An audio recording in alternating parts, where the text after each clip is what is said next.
Bueno, muy buenas tardes, ahí ya nos veo en vivo. Aquí estamos en Conversaciones sobre Apego.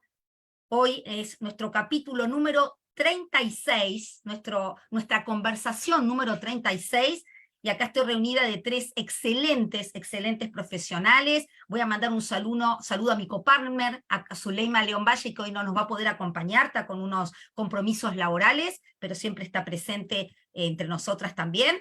Y vamos a contarles que para el programa número 36 elegimos un tema que nos pareció muy interesante, que tiene que ver con los trastornos de ansiedad de separación y la agorafobia. Entendiendo que ambos, obviamente, son trastornos de ansiedad que necesariamente van a tener un vínculo con estos modelos de vínculos, en la manera en que nos relacionamos con nuestras figuras significativas, y que esto obviamente va a repercutir en la manera en que aprendemos a relacionarnos con nosotros, con otros y con el mundo. Vamos a darle la bienvenida, es un honor realmente, Emilce, tenerte hoy en el programa. Vamos a presentarla. Ella es Emilce Dio Bleichmar, ella es argentina, se graduó de médica en la Universidad de Buenos Aires y psicoanalista en la Asociación Psicoanalítica Argentina. Tiene un doctorado por la Universidad Autónoma Complutense y Comillas de Madrid. En 1984 Emilce se fue a vivir a España y ahí fue donde realizó su doctorado. También es miembro de la Asociación Psicoanalítica Internacional, profesora y directora académica del curso de especialista universitario en clínica y psicoterapia. Es también y psicoanalista, ¿no? Escribió muchos libros, vamos a nombrar algunos, porque evidentemente son demasiados, pero los principales, los más conocidos, los que formaron muchos profesionales, vamos a tener acá nuestro machete, vamos a contarlo. Esperen un segundito, que los tengo acá todos anotados. Tenemos el libro esperen un segundo, que se me fue. Acá tenemos. Ella, además, voy a seguir antes de hablar de los libros, voy a contarles que ella, junto a Hugo Bleichmar, es fundadora de Elipsis, ¿sí? Y además ella dicta en la universidad este curso muy importante de Niño, Niña y la Familia en la Universidad Pontificia de Comillas de Madrid. También es cofundadora de la Sociedad de Psicoterapia Psicoanalítica Forum para profesionales que quieren seguir actualizándose.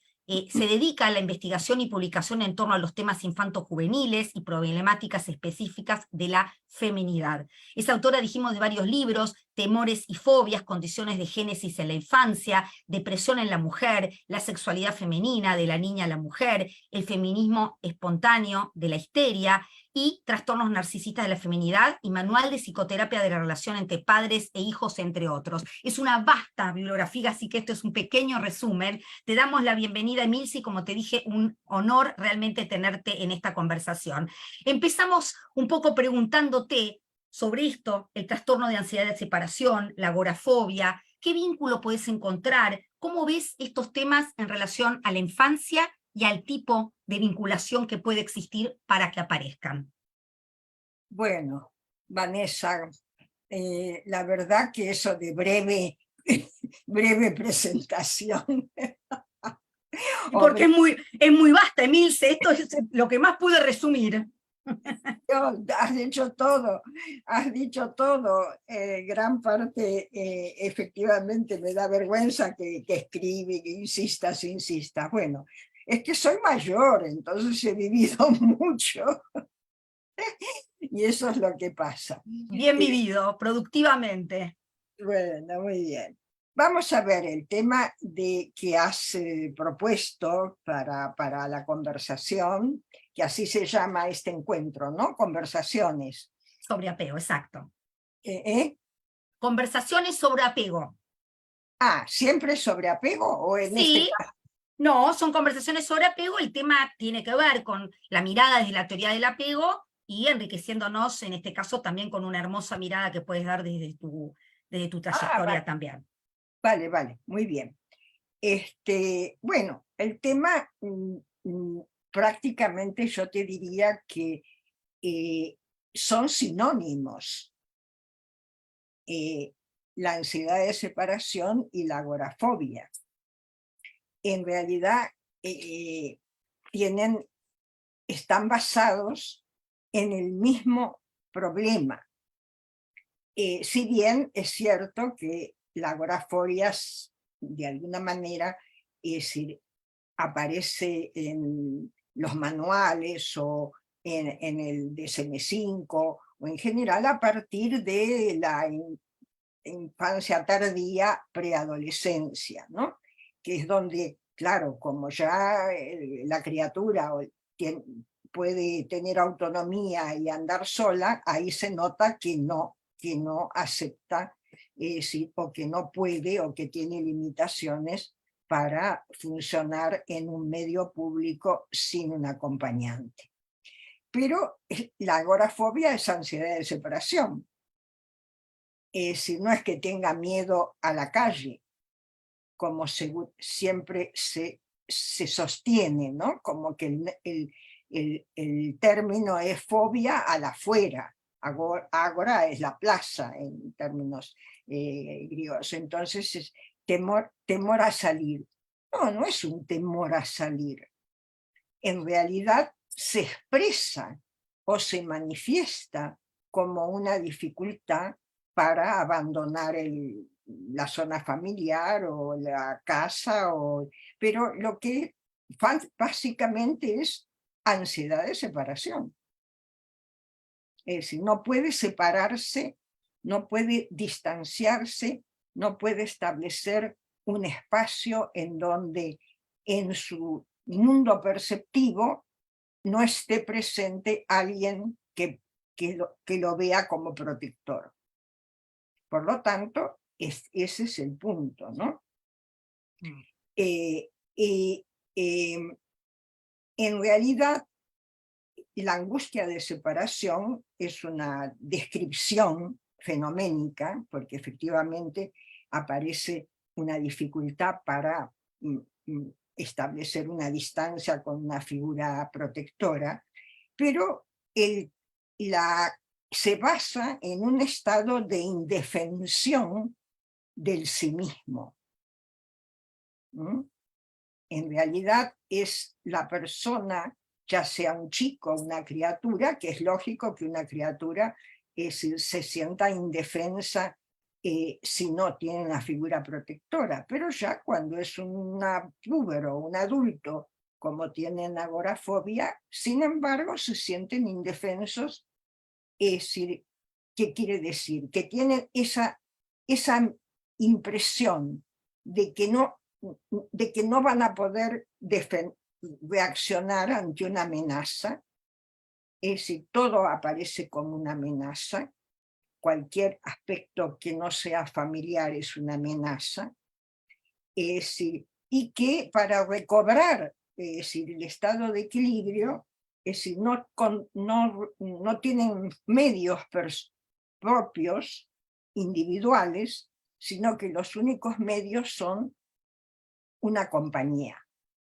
A veces suele ser, es gracioso, porque a veces pues, suele ser un perro. Entonces, es decir, hay muchos estados de ansiedad de separación, agorafobia, que quedan en cierto modo encubiertos, porque la gente no puede salir si no es con el perro. Y el perro actúa como acompañante. Por lo tanto, hay toda una proyección, obviamente, una adjudicación al animal de un estado que va a estar defendido, que el animal va a defender a la persona, ¿no? Bueno, la indefensión es normal en la primera infancia, por eso la ansiedad de separación también tiene un periodo de normalidad, es decir, en términos de que los niños hasta los 4, actualmente esto va variando, porque cada vez más los niños tienen una socialización, es decir, más temprana. Entonces, efectivamente, lo que antes era normal, que hasta los 4 años se consideraba que era normal, hoy en día un chico de 4 años que no se puede separar de sus padres, ya aparece como un síntoma importante, ¿no? Entonces, efectivamente. Bueno, entonces, ¿esto qué quiere decir? Que en todo momento la regulación emocional de la persona que sufre agorafobia nunca estuvo establecida en una forma individual y concreta. Nunca ha llegado a controlar adecuadamente sus emociones. O sea, todo lo que sea, digamos, el proceso, ¿no?, de percibir una amenaza, de percibir un estado fisiológico, el reaccionar a ese estado fisiológico con alguna conducta o modalidad, todo esto ha sido delegado. Es decir, esto nunca se ha desarrollado autónomamente por parte de muchas veces, y este es el punto que yo siempre señalo, es decir, estos trastornos, si bien los identificamos en la infancia, infanto-juvenil, pero siempre está implicado algún adulto en esto. Es decir, entonces cuando uno trata a estos pacientes, lo que se observa es que en realidad, es decir, hay un adulto, a veces generalmente es la madre, o una abuela, o un abuelo, o un padre, que siempre han acompañado al niño y han, lo que se dice, sobreprotegido. Pero la sobreprotección, que también es una designación, lo que no pone de manifiesto es que esa persona ha transmitido, es decir, su propio sentimiento de indefensión, que entonces utiliza al niño como una forma normalizada de que entonces el niño tiene que ser acompañado. Y por lo tanto queda encubierta la dificultad de autonomía emocional y de control emocional por parte del adulto.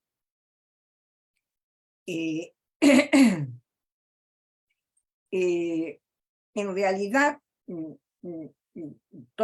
siempre la figura de apego es quien va a desarrollar lo que se llama el sistema de la regulación emocional de la criatura, regulando, evitando los extremos, anticipando y favoreciendo el diálogo y la mentalización. Porque lo que se observa en muchos de los casos del síntoma es que el estado este que aparece como una señal fisiológica en de alguna forma diferente. Hay gente que tiene inmediatamente lo que dicen una puntada en el estómago, otros que tienen palpitaciones y el corazón les salta, otros que enseguida se ofuscan y tienen una sensación de ofuscación o de confusión. Es decir, esto que ha sido aquello que efectivamente el adulto, la figura de apego, es la que reconoce estos estados en las criaturas o en los hijos y va estableciendo modos de, digamos, de entender esto y de hablar sobre esto. Es decir, entonces, como no se habla, porque el adulto también se asusta y también quiere que el chico, bueno, tranquilízate, tranquilízate, y lo único que se le dice es tranquilízate. No, ¿qué te pasa? ¿Qué sientes? ¿Qué te pasa? ¿Qué es lo que te asusta? Entonces, no hay una capacidad de que en el diálogo la criatura o la persona mentalice el estado de ansiedad. Entonces no sabe por qué se angustia. O sea, de pronto le surge y tiene muchas dificultades para entender. Por eso, claro, cuando hay motivos, porque obviamente motivos muy claros, es decir, el desencadenante es, no sé, un animal, un perro, una mordida, una cosa así. Pero el chico que, por ejemplo, empieza a decir, yo no quiero ir al colegio, ¿no? Hoy justamente tuve una consulta, es decir, de unos padres, es decir, de una chiquita de 13 años que ha cambiado de colegio y ya empiezan las clases el jueves y ya amenaza que ella no va a ir al colegio. Es decir, que le da miedo, que no quiere ir, que no quiere estar con ellos, que ha pasado todo el verano juntos y que esto es lo que desea, ¿no? Entonces, efectivamente, los padres, frente a esto, tampoco lo que llama la atención es que ellos mismos dicen, pero ¿qué te pasa? Y ella no sabe decir qué le pasa. No sabe decir qué es lo que piensa. No hay, por eso hay muchos de estos trastornos que llegan a las crisis de pánico, en donde hay un déficit muy grande de mentalización, un déficit de entender exactamente cuál es la amenaza, a qué tienen miedo, qué es lo que sienten como que no van a poder responder, ¿no? Es decir, y esto es muy importante, es decir, porque se da como hay esta falta de precisión y de descripción del fenómeno fisiológico en términos verbales y dialogantes, se produce algo que se llama el proceso de atribución errónea. Es decir, que se vive una situación X en donde la amenaza que siente le produce ese estado de desregulación fisiológica, que llega a que de pronto no puede, que le parece que no puede respirar, y esas sensaciones corporales quedan asociadas al lugar en que aparecieron. Entonces, es decir, se atribuye que en realidad, por ejemplo, si le pasó yendo a la escuela, que entonces efectivamente no va a ir a la escuela, ¿no? O sea que la atribución errónea es que la agorafobia queda adherida a el lugar en donde efectivamente la ansiedad comienza a constituirse. Bueno, en realidad, en términos de así un brochazo inicial para iniciar la conversación, es importante que siempre tengamos en cuenta que alguien que tiene este síntoma, tenemos que encontrar quién es el acompañante, porque el acompañante, en lugar de ser acompañante, es el que transmite el estado de indefensión. Esto es también muy importante en términos de diagnóstico o de panorámica inicial con respecto al tema. Luego creo que hablaremos sobre tratamiento o algo por el estilo, ¿no? Perfecto, perfecto, Emilce. Muchas gracias y muy claro, ¿no? Entender entonces que en estos estados de indefensión, además de existir componentes genéticos que puede traer una criatura, todo el contexto hace que en este caso el acompañante transmita su propia sensación de imposibilidad en ese niño, ¿no? Para constituirlo, para que ese niño sienta la amenaza.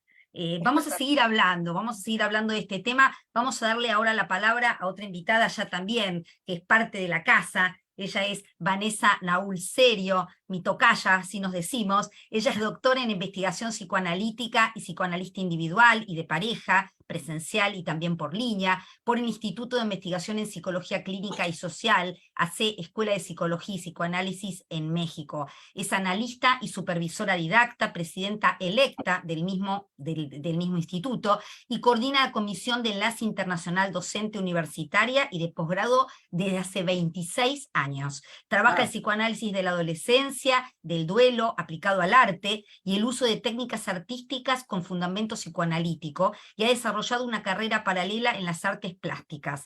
Es autora de 35 artículos y coautora de 26 libros, segunda autora de los libros Psicología Psicoanalítica del Arte y Técnica de la Entrevista con Adolescentes. Su libro más reciente es El Duelo, una mirada psicoanalítica, editado en 2018 por Simática, y es miembro también de lo que es el International Attachment Network de UK.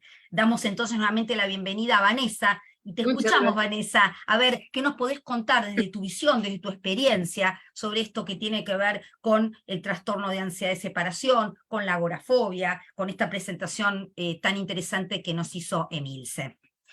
Muchas gracias, querida Vanessa, querida tocaya, por la invitación. Me da mucho gusto estar nuevamente en este espacio. Saludo a Zuleima en ausencia y te agradezco la invitación, y también agradezco la distinción de compartir este espacio con Emilce y con Constanza. Para mí es un gusto estar aquí con ustedes dos. Para empezar, quisiera hacer una distinción, si podemos hacerlo, de lo que son las fobias propiamente tales y lo que también pueden cursar como aparentes fobias, pero que en un momento dado pudiéramos llamar pseudofobias, siguiendo la línea que sigue Bowlby cuando él habla de sus estudios de separación y distingue entre lo que son las fobias propiamente y las pseudofobias. Sin duda, las fobias, por ejemplo, la agorafobia que ya mencionaban, que es la fobia a salir de casa, a estar fuera de casa, y por ejemplo, en el caso de la infancia, ¿no? La fobia a la escuela, que puede parecer una agorafobia en algunos, o los padres o los especialistas pueden pensar que se trata de una agorafobia. Son condiciones en donde lo que presentan como síntomas comunes es la ansiedad y el temor. En algunos casos se ha visto que muchos de estos niños no es que teman estar en un espacio abierto al salir de casa, que sería el caso de la agorafobia, o que haya un objeto concreto al que teman, como normalmente sucede en las fobias. Por lo general, una fobia es a una cosa, a un objeto o a una situación que procuran evitar a toda costa, y que en un momento dado también empiezan a presentar ansiedad y temor ante la mera idea o el pensamiento de esa situación. Y hay que distinguir esos estados fóbicos que por lo general la agorafobia se diagnostica a partir de los 10 años. Algunos niños ya empiezan a manifestar, por ejemplo, temor a algunos animales como al perro, como a, qué sé yo, diferentes situaciones a partir de los 7 años, pero el diagnóstico ya propiamente, por ejemplo, de acuerdo al CIE-10, que es la Clasificación Internacional de las Enfermedades Mentales de la OMS, ya sería a partir de los 10 años de edad.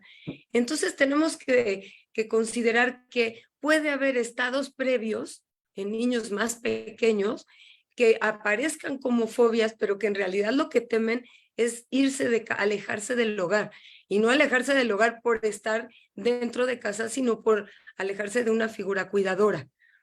También en la edad adulta podemos encontrar casos así, que cursan como agorafobias, pero que en realidad sea el temor de alejarse de alguna figura de apego importante, que permanece en casa mientras ellos salen, sí.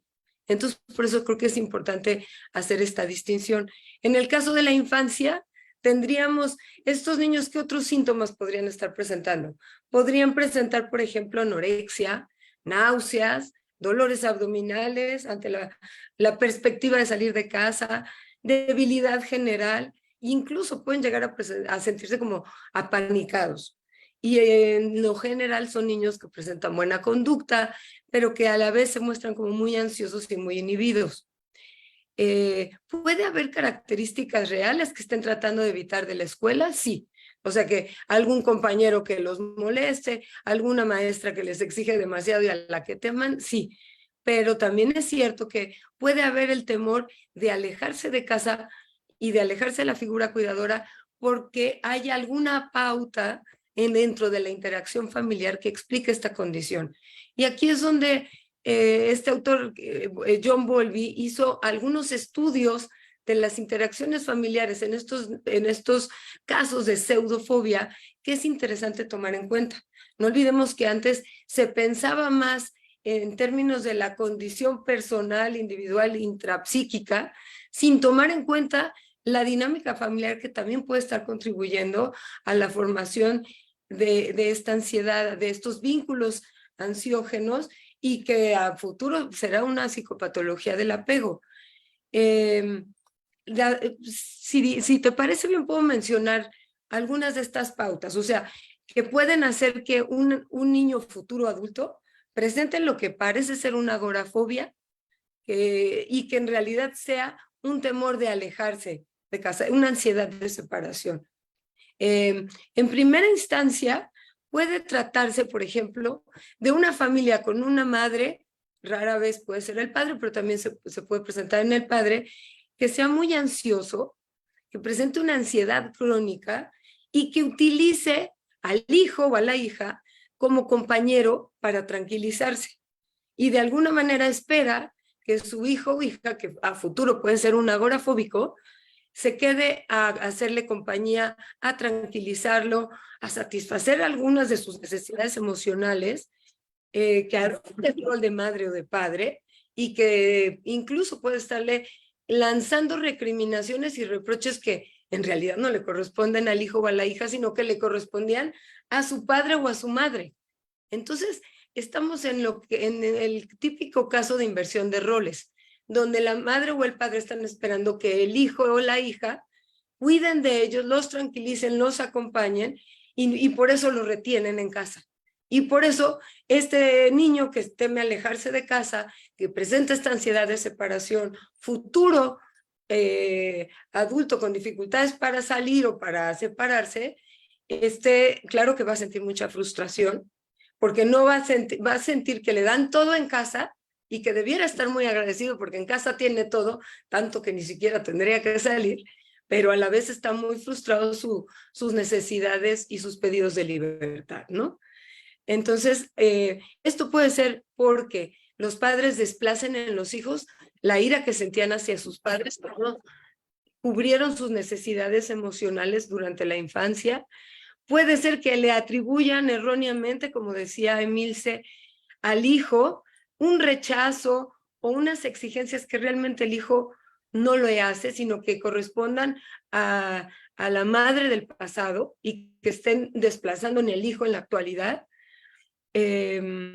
Y otra cosa que es bien importante tomar en cuenta, que es otro de los factores que de pronto pasa desapercibido y que los clínicos nos tenemos siempre que preguntar si no estará de alguna manera corriendo de forma encubierta en familias con pacientes con estas características o sujetos que presentan estas ansiedades, es si no hubo o hay en la familia progenitores o parejas en la vida adulta que estén lanzando amenazas frente a la posible separación del hijo, del cónyuge, de la figura que presenta estas ansiedades. Es decir, padres que decían, si tú te vas, a lo mejor yo me enfermo o cuando regreses yo ya no estoy.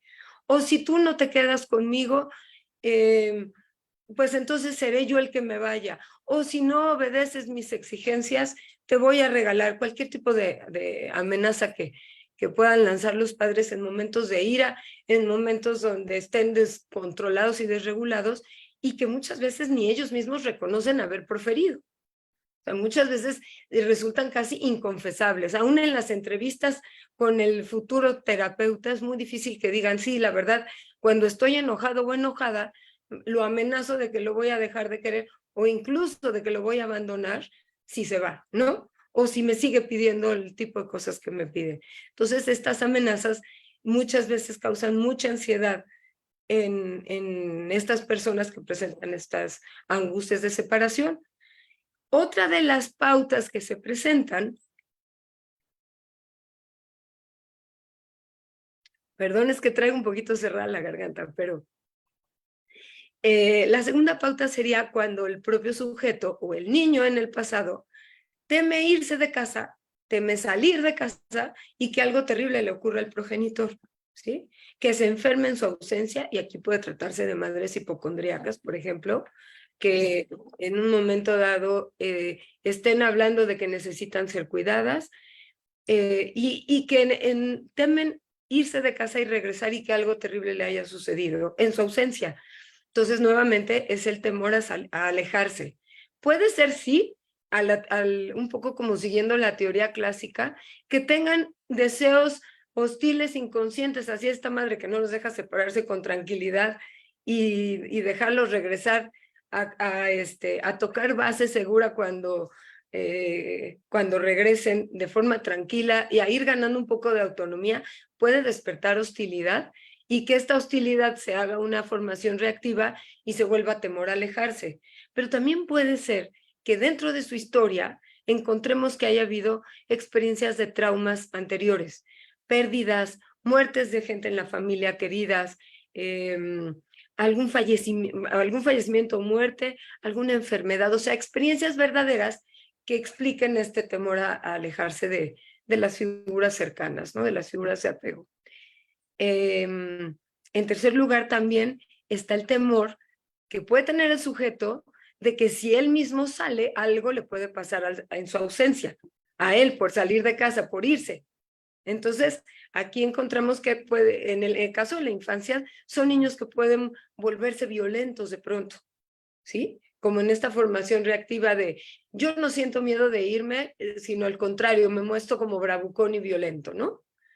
Y también puede tratarse de niños, futuros adultos, que presenten una pseudoagorafobia, que hayan recibido amenazas de parte de la madre o el padre y esto les haya despertado ese coraje. Y en cuarto lugar, puede ser que la madre o el padre sean quienes temen que algo terrible le pase a los hijos, al hijo, por ejemplo, en este caso, si se va.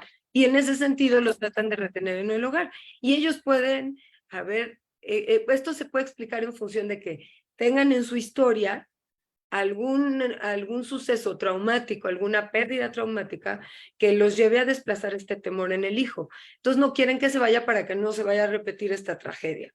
O bien puede tratarse del caso de sobreprotección, en donde están protegiendo a los hijos de algún deseo hostil inconsciente propio del que no son conscientes, y es una forma también de protegerlo.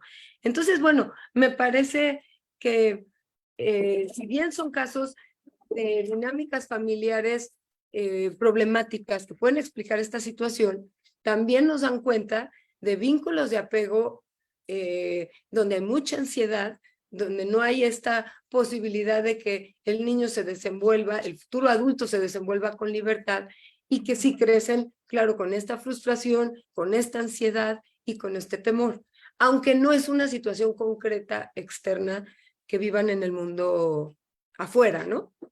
Como en el caso de las fobias típicas ya mencionadas. Sí, súper interesante, Vanessa, ¿no? Vamos a desarrollar un poco este tema que hemos también mencionado, de estos modelos operativos internos, de estos guiones, de esta manera de vivirse con respecto al sí mismo, al otro, y evidentemente cuando esto está basado en la amenaza, en el riesgo, genera estas defensas de ansiedad y de disposiciones más inseguras. Muchas gracias, Vanessa, entonces, por esta presentación. Vamos a darle lugar ahora a Constanza Dualde, una también tocaya, pero no de nombre, sino igual que Milce, que también Milce es argentina. Constanza, vamos a contarles que ella es doctora en psicología por la Universidad de Buenos Aires, DEA en Psicología Clínica y Psicopatología Psicoanalítica por la Universidad de París 5, directora del proyecto de investigación IPA, investigadora senior en proyectos ligados a primera infancia, UBA, C y T, docente de grado y posgrado en la UBA, Universidad de Buenos Aires, Universidad de Belgrano, y USAM, que es la Universidad de Salud Mental, psicoanalista, miembro de la Sociedad Argentina de Psicoanálisis y de la Asociación Psicoanalítica Internacional, y es miembro también del Consejo Directivo de IAN Argentina, el International Attachment Network. Muchas gracias, Constanza, también por acompañarnos esta tarde, y te escuchamos algunas reflexiones que tengas sobre también este tema. Bueno, para empezar, se me escucha bien, ¿no? Perfecto. Muchas gracias por la convocatoria, un gusto compartir obviamente con Emilce y con las dos Vanessas, pero con la Vanessa invitada hoy, este tema que de una u otra manera está muy presente. Por lo menos yo trabajo con adultos y niños, pero esto me trae inmediatamente a la mente situaciones, como dijo Emilce, clínicas eh, dentro del consultorio con niños. Hay algunas cosas, ya hablaron un montón, la verdad, Milce y Vanessa, o sea que yo a lo mejor voy a puntualizar algunas cuestiones y quizás traigo a colación justo dos casos que vi recientemente que me parecen interesantes para pensar un poquito. Eh, Uno es esta idea de que la casa, en algún sentido, en el contexto de la agorafobia, representa el lugar de cuidado y que la casa no es estrictamente la casa, a veces tiene que ver con aquellos cercos que se pone el paciente o la persona, porque no necesariamente es un paciente, que tiene estos estados donde se arma un mapa mental de dónde la cosa es segura y dónde no, ¿no? Donde, sobre todo, este aspecto que a veces sucede, que la dificultad no reside tanto en alejarse, sino el pánico a no poder volver. Muchas veces el relato tiene que ver con, bueno, ¿qué pasa si salgo y pasa algo en el camino? Hay un embotellamiento, no se puede volver, en los niños no me vienen a buscar, no puedo volver fácilmente. Entonces este aspecto de que no es solo el salir hacia, sino el miedo que da a no volver. Por supuesto que tiene mucho que ver con lo que decía Emilce, cómo son miedos que no son sencillos de poner en palabras, lo que da es como un pánico que pasa muy a estados generales, corporales, físicos, pero a veces los chicos verbalizan esto, el miedo, el miedo, recuerdo lo que creo que las dos lo mencionaron, especialmente Vanessa, el miedo a la muerte de los padres, a perderlos, etcétera, ¿no? Ahora vuelvo ahí, pero en los adultos también, ¿qué es lo que sucede en los adultos? Muchas veces todo este fenómeno se desencadena justamente cuando los padres del adulto efectivamente mueren. O sea, ya no hay un refugio mental a donde volver y entonces se pierde un sistema un poco precario de equilibrios en relación a lo que es lo seguro y lo inseguro.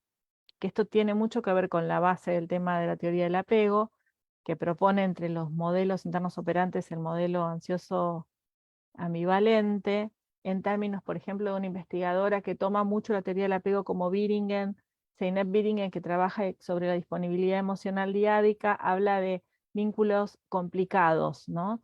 Y ella lo describe muy bien, cómo son estas relaciones donde eh, se complica el estar y se complica el alejarse, aún en interacciones donde uno ve jugar a la madre y al niño en el mismo lugar, al mismo tiempo, ve cómo es el circuito en el cual cuando aparentemente hay un deseo que el niño sea independiente, pero en cuanto el niño va a buscar algo, la madre va atrás o al revés, el niño no puede evitar estar colgado de la madre, entonces hay muy poco espacio para este aspecto tan importante para la teoría del apego, que es la exploración del mundo externo, ¿no? Como esta dinámica de ida y vuelta. O sea que son vínculos complicados y en muchos casos la figura parental lo que da es una pseudo seguridad, es una disponibilidad no tan disponible como aparenta serlo. Por ejemplo, tengo en claro el caso de un niñito ahora que donde sin duda está imbrincado este aspecto pulsional que describía Vanessa, al estilo clásico, con este aspecto del apego. Yo lo he visto el año pasado por otros motivos y la mamá me explicaba cómo ella estaba mucho con este niño, pero mentalmente le costaba estar ahí. Jugaba todo, un niño muy imaginativo, con muy buen desarrollo simbólico, habla mucho, en sentido muy tiene ahora 6, tenía 5 años el año pasado, y la mamá claramente me escribió esto el año pasado. Ahora tuvo un hermanito y tiene mucho miedo a separarse, no quiere quedarse a dormir, no sé, unas actividades de la escuela, cuestiones así, y creo que se junta la hostilidad, obviamente, no quiere separarse en el sentido de no va a dejar a su madre con el nuevo bebé, es un esquema donde el papá en la mente del niño está un poco dejado de lado, esto corresponde a una base más clásica, edípica, pero por otro lado yo tengo este relato de que realmente perdió una mamá que estaba muy disponible, pero yo también sé que esta madre no estaba tan disponible como decía que estaba, porque me lo relató. Entonces ahora hay como que desarmar todo ese lío. Y estoy hablando de una consulta en salud, les diría, con padres muy pendientes que quieren prevenir que esto no se complique más, porque es muy sutil, es un nene que va a la escuela, que tiene amigos, pero ellos notan que ahí hay algo. Yo creo que el problema lo tiene la mamá, mucho también. Entonces ahora hay que trabajar a dos puntas, porque es que, ¿qué es esto de estar pero no poder estar del todo? Entonces se genera una situación donde el niño no termina de poder separarse, porque tiene que asegurarse de si va a estar o no va a estar. Bueno, y a mí me parece interesante pensar el entrelazamiento entre aspectos más ligados a te amo, te odio, digamos, que es más lo pulsional, y estas cuestiones de seguridad más básicas que a este nene le dan miedo. Y otro caso que me parecía interesante incluso para compartir y a ver qué pensaban acá las colegas, es un niño que recientemente también volvió después de mucho tiempo, durante la pandemia había desarrollado algunas fobias alimenticias, todo muy ligado al contexto pandémico. Se resolvió esto trabajando con los papás y con él, así, pero rápidamente, y de golpe empezó a tener tremendo miedo a poder salir también con hermanito pequeño, pero más allá de eso, y muchos eventos traumáticos a lo largo de estos años. De todas formas, la eclosión muy aguda de pánico a separarse, no querer ir a la escuela, no querer separarse de la mamá sobre todo, y explícitamente decir que tenía mucho miedo que a la mamá le pasara algo, que se muriera. Y uno puede entender en la historia muchos traumas, pero al mismo tiempo, y esto es muy de la teoría del apego, este niño decía sentirse mal y por eso no quería ir a la escuela. Empezaron a venir, empezamos a conversar y efectivamente se sentía cada vez peor, empezó a tener fiebre y resultó que estaba enfermo, o sea, de una enfermedad de mononucleosis, que es una enfermedad que puede iniciarse larvadamente con un niño que se viene sintiendo mal, y ahí voy a la teoría del apego, y una cosa básica de la teoría del apego. Este niño estaba en un estado en el cual uno activa todo el sistema de apego porque no se sentía bien, y lo activa al modo que tiene él, y es un apego del estilo ansioso, pero que normalmente en la vida, cuando él no se siente mal físicamente, no tenía estas manifestaciones tan agudas. Ahora está en su casa siendo cuidado, se recuperará y veremos cómo evoluciona. Probablemente haya sido un movimiento también ligado a esto, que cuando los niños están en necesidad, bueno, piden ayuda de la figura de apego. Y en este caso, él no terminaba de entender qué es lo que le estaba pasando, ¿no? Evidentemente a nivel corporal. Y me parece que es interesante para tener en cuenta esto también, porque me parece que cuando pensamos en la teoría del apego es sumamente, eh, esto está muy ligado a la vida cotidiana y a los distintos momentos de los chicos, las familias y los adultos también, y cómo tenemos que entender también en contexto las reacciones, más allá de que a veces se transforman en en una patología estable, diagnosticable. A veces son momentos. Y es importante esto en relación al definir diagnósticos o ir viendo, acompañando a la familia y entendiendo cuál es la circunstancia. Sí, y es interesante esto, Constanza, que comentás, porque tiene que ver mucho también con la sensibilidad, ¿no? La sensibilidad materna en este caso, de haber podido entender que este niño estaba necesitando algo porque además estaba mal, pero no poder darle voz para que ese niño reconociera también su estado.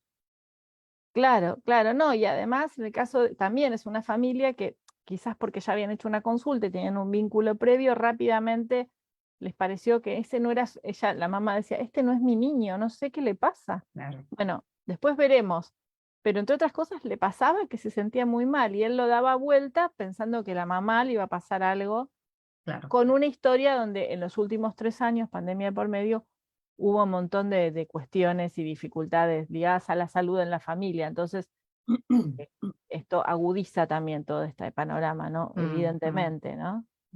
Y hablamos Eh, de ansiedad, y digo, para empezar esta conversación, yo ya empecé con mi cafecito de por medio, y cuando hablamos de ansiedad hablamos de desregulación, y hablamos de la falta de una figura adulta que ayude a ese niño a poner palabras, a regular. Y me gustaría, si quieren, ir hablando entre todas con respecto a esto. Un niño no nace con esta ansiedad porque sí. Puede haber una predisposición. Evidentemente la agorafobia tiene un enorme predisponente hereditario, pero para que esto se detone tiene que haber algún tipo de vinculación que haga que este niño inscriba esta manera de resolver el pedido de ayuda o la mirada hacia el afuera, ¿no? No sé si quieren hacer algún comentario con respecto a esto. Bueno, yo sí, querida, decir, encantada de comentarte, porque como vuelvo a repetir, el tema de siempre es vincular, el vínculo.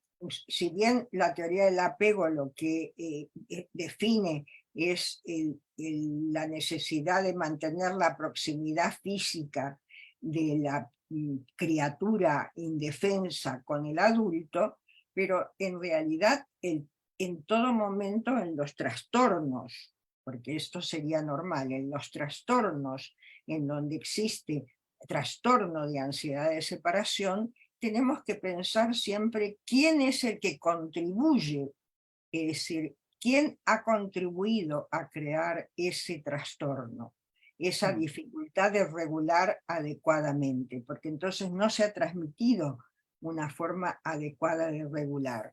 Y el tema de la proximidad física, muchas veces no es tanto que se necesite la presencia física, sino la proximidad mental. Es decir, hay muchas personas que justamente lo que no toleran es que no se les preste atención, ¿no? Y que entonces son chicos insoportables porque siempre están buscando la atención.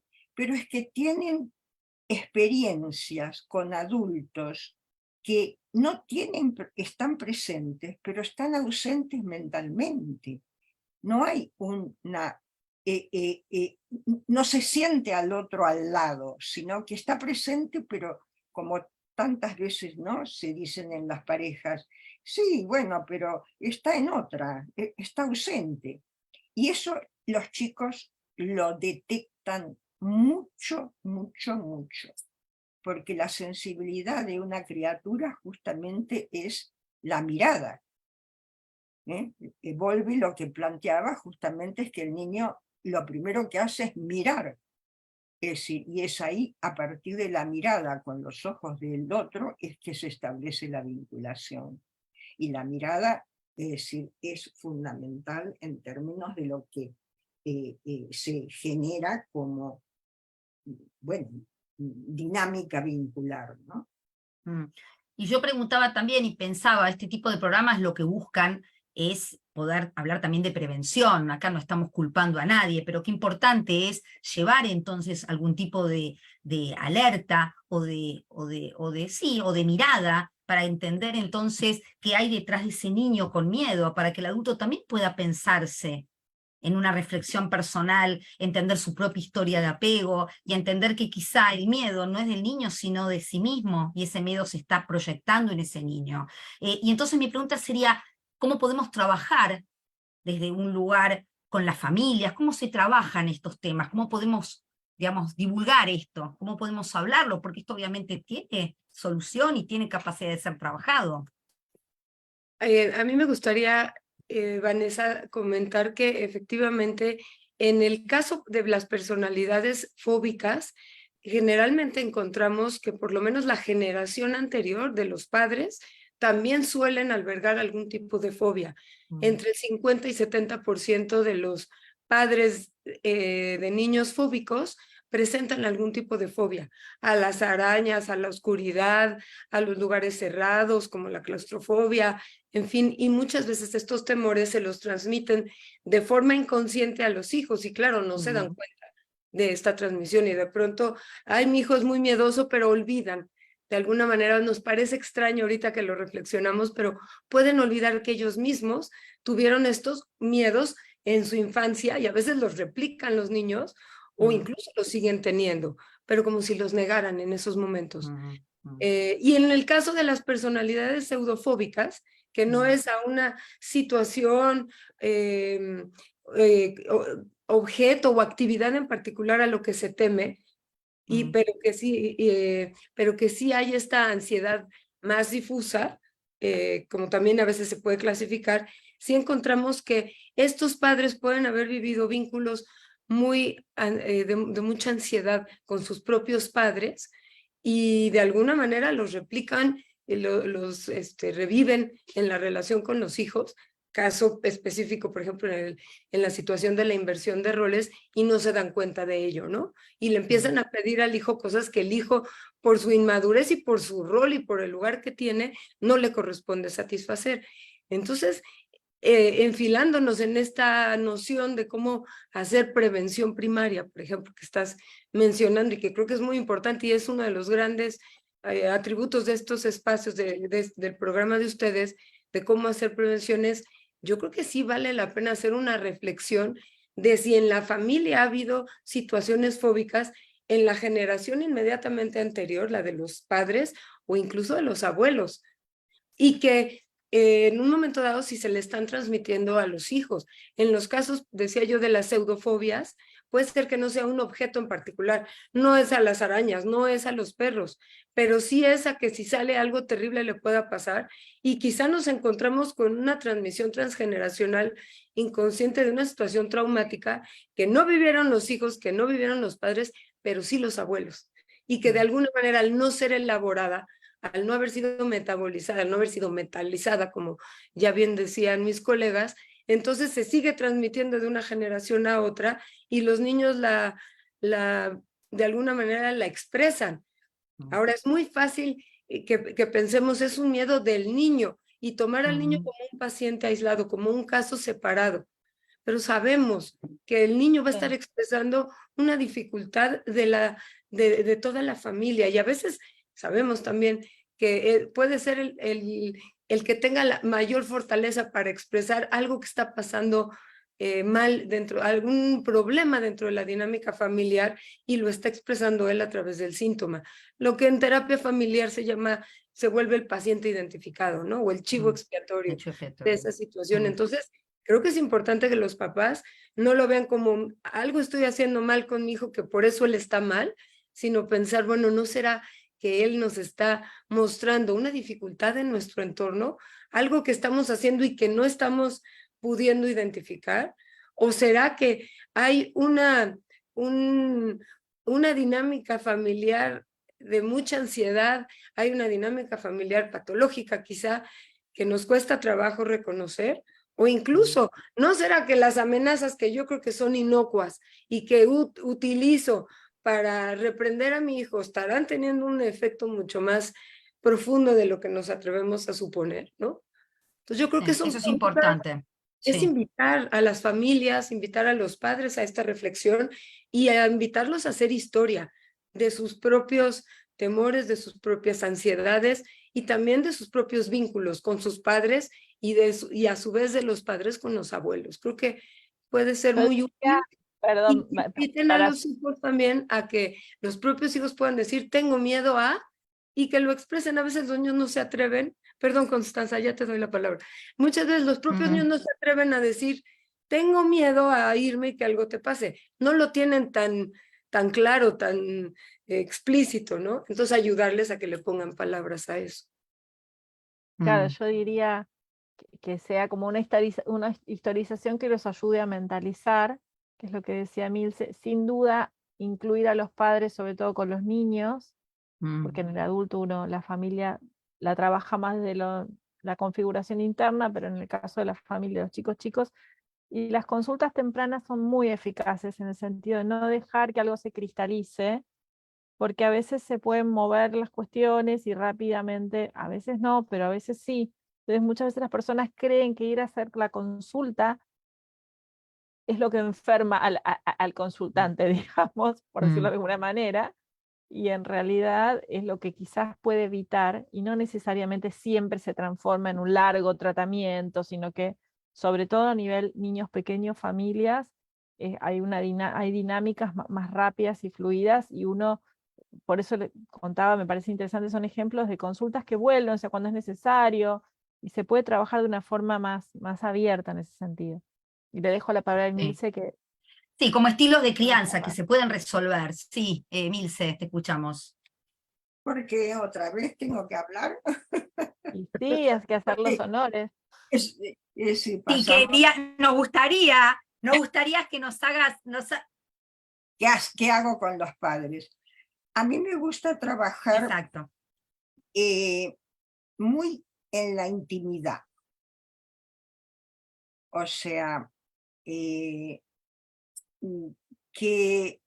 sienten ellos mismos cuando están solos? ¿Cómo se les aparece la soledad? O depende de los casos, ¿no? Supónganse que son madres generalmente o padres ansiosos, o sea que hablan mucho, por ejemplo, y que hablan y hablan y se quejan. Y entonces, es decir, yo dramatizo esto y les digo, miren, yo ya estoy nerviosa de todo lo que me está diciendo. Es decir, usted se da cuenta que al hablar de esta forma tan rápido y tan insistente, se transmite algo que no es información. Es decir, generalmente lo hago directamente de esta forma, ¿no? Si es el caso contrario, es decir, personas o así más bien distantes y que entonces efectivamente les cuesta con el contacto con el otro, justamente eso es lo que yo también señalo. Qué difícil me resulta a mí estar con usted, no la entiendo, habla muy poco o cuando me dice algo me lo dice de una forma que efectivamente no me transmite la emoción que me está diciendo que tiene. Entonces, esta forma directa de trabajo a mí me da mucho resultado. Y lo otro que trabajo también terapéuticamente siempre es la entrevista vincular y familiar. O sea, por más la consulta sea la que sea, bueno, venga, viene la mamá y el chico, o el papá y el chico, y los veo juntos. Y veo qué hacen, directamente, no que me digan lo que hacen, o que me digan cómo reaccionan. Quiero verlos. Es decir, y al verlos ya es completamente diferente. Por eso el tema de la psicoterapia en términos infanto-juveniles, yo diría que es una psicoterapia que tendría que ser muy poco verbal, muy poco sobre el relato y mucho más sobre la acción directa y la relación directa. Pero que también nosotros como terapeutas tenemos que vincularnos así. Es decir, porque si nosotros hablamos, no, pero me parece que lo que usted está sintiendo, no, directamente mira, no te entiendo, estoy confundida, me confundes lo que me dices. Es decir, con mucha implicancia personal. Esa es una de mis, yo creo, a mi modo de ver, algo difícil de hacerlo espontáneamente, ¿no? Porque tiene que ser muy espontáneo. Porque si esto es como muy artificial, no sirve. Entonces, si es espontáneo y surge con un grado de autenticidad, esto es muy terapéutico. Vanessa, ¿querías decir algo?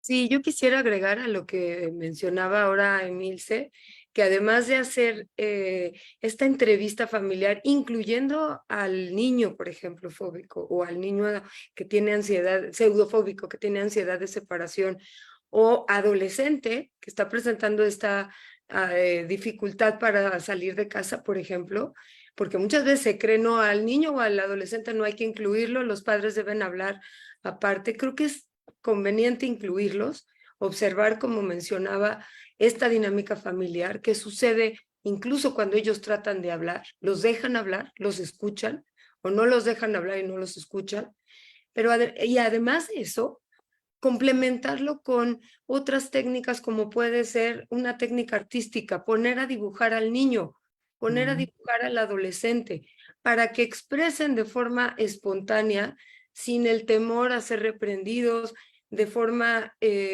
más simbólica, por supuesto, lo que está pasando en casa. Y a veces ahí es donde nos enteramos de muchas dinámicas que están encubiertas o que están acalladas o que se vuelve tabú compartir con personas ajenas a la familia, y que una vez desentrañadas, de forma sensible, por supuesto, no se trata de desenmascarar ni de confrontar a los padres con estas formas de actuar, se trata de invitarlos a reflexionar sobre esa forma de hacer las cosas, esa forma de proceder, y que puedan ver el efecto que puede tener en los hijos, o sea, invitándolas a este diálogo reflexivo. Y nos encontramos efectivamente, como dice Constanza, con que los niños cambian muy rápido.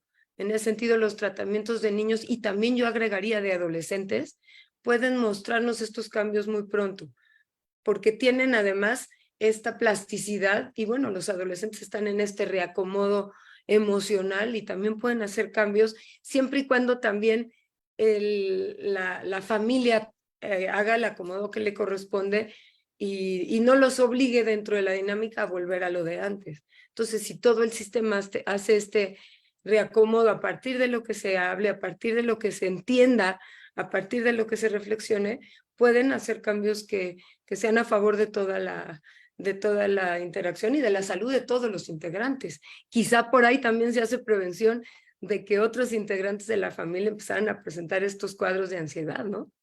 Sí, absolutamente. Y estamos sobre la hora, es tan interesante este tema y es tan lindo conversar con ustedes tres, pero estamos sobre la hora, así que voy a pasar a agradecerles a cada uno de ustedes. Gracias Emilce, gracias Constanza, gracias Vanessa. La vamos a comprometer para poder hablar, para seguir hablando, porque nos quedó los adultos, ¿no? Cómo trabajar con los adultos también, así que vamos a hacer otro encuentro. Sí, Emilce, decime. No, no, simplemente agradecerte, querida, a ti y a toda tu iniciativa. Bueno, te vamos a contar entonces para Además, otro programa. Sí. agradecer a Constancia y a Vanessa que, bueno, esto de poder ahora lo que nos brinda el Zoom, que nos vemos la Sí. cara y que estamos, parece, juntas, es lindísimo, ¿eh? Muy lindo. Encantada Es de muy haber lindo. compartido con vosotras. Igualmente, Milce, gracias a todas, y nos estamos viendo en 15 días. Este programa va a quedar grabado, entonces, en el Bueno. canal de Conversaciones sobre Apego. Muchísimas gracias y las comprometo para seguir en otro momento. Muchas gracias. Gracias, Gracias, Vanessa. Vanessa. Chao. Chao. Hasta luego.